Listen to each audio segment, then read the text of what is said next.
Hello everyone, today we will take a look at update 2.3 and the event coming called Garden of the Witch. As Crytek mentioned before, this update will be focused on quality of life changes, bug fixes, so don't expect much new content.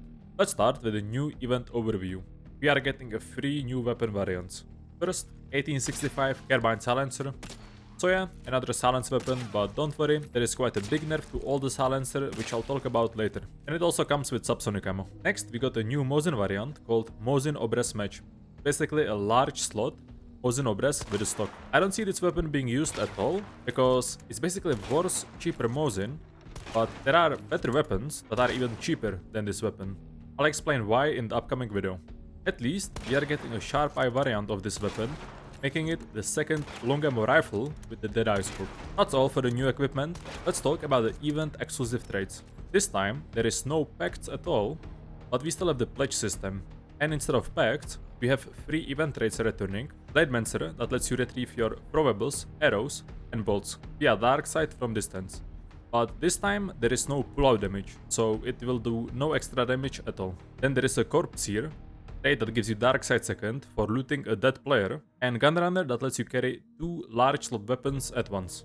You can find these event traits on new rare supply, but also in watchtowers or normal supply points. You just buy them for your pledge marks.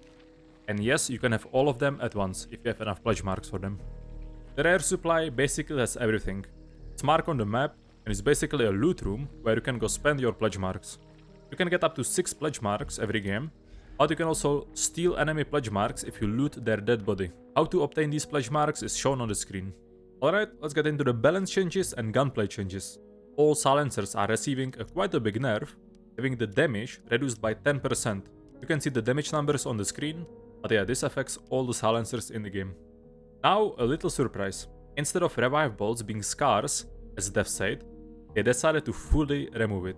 Revive bolts are completely gone from the game, and people that stack them should get their money back. This is actually very great news in my opinion.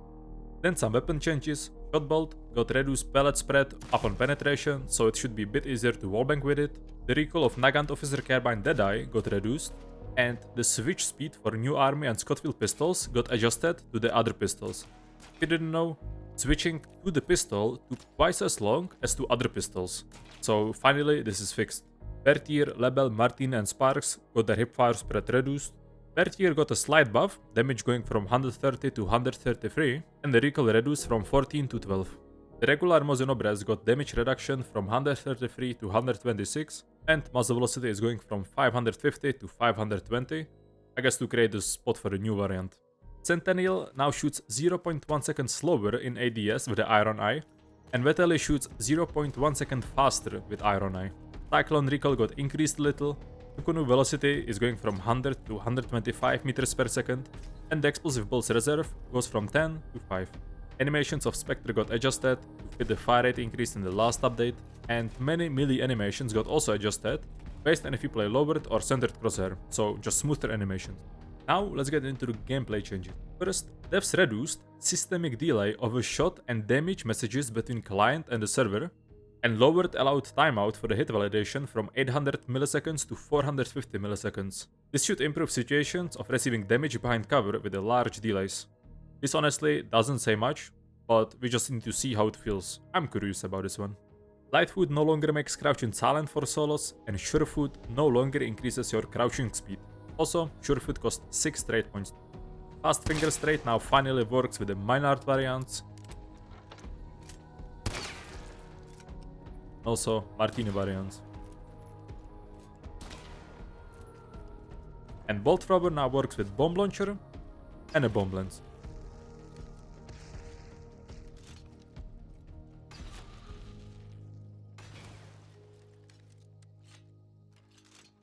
This one will be fun.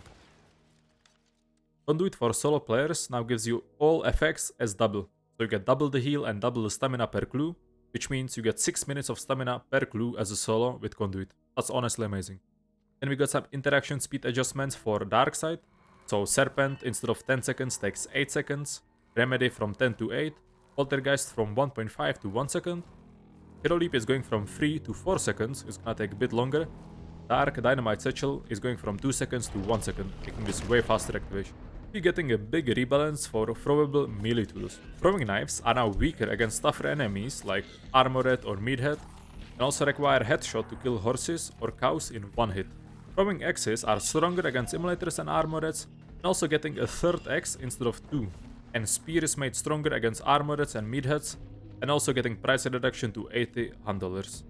So basically a nerf for throwing knives, slight buff for throwing axes, and kinda a big buff to spear again, but I suggest you try all of them and find your favorite. With this, the pullout damage also got changed.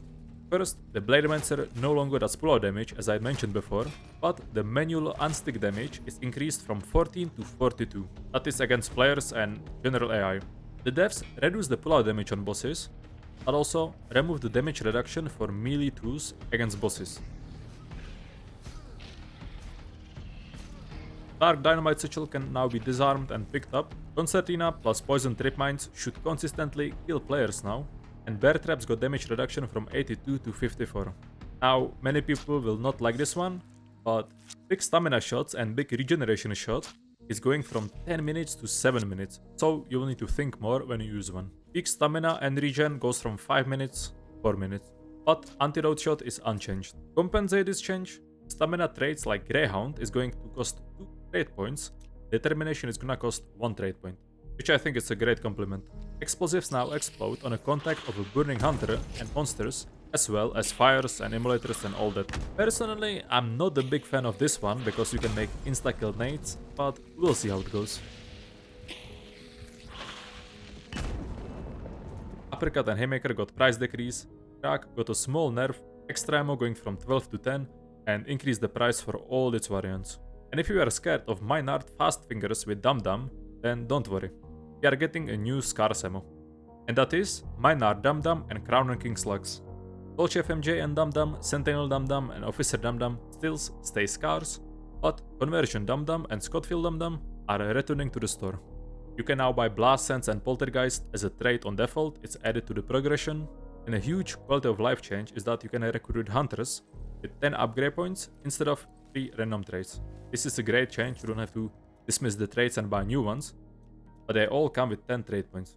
Bounty Clash is getting 2 new compounds, Iron Perish and Arrow Livestock, and also Nighttime is getting removed from Bounty Clash. The maximum amount of teams is going from 5 to 4. Another big one is that weekly challenges are now random for everyone, so you will not see everyone running the same loadouts every week. There are many audio changes and bug fixes. You will definitely notice the new sound effect when your hunter lands on the ground.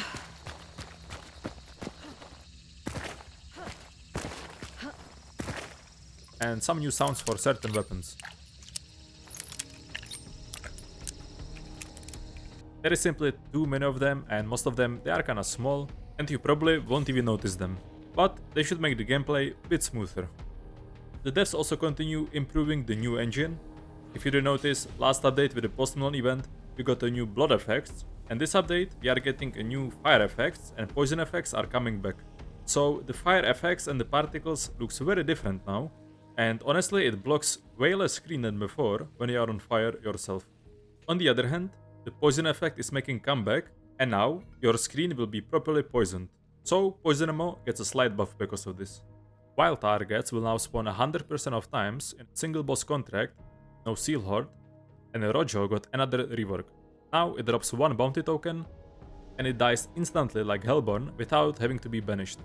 Oh, and also it always drops a scar trait.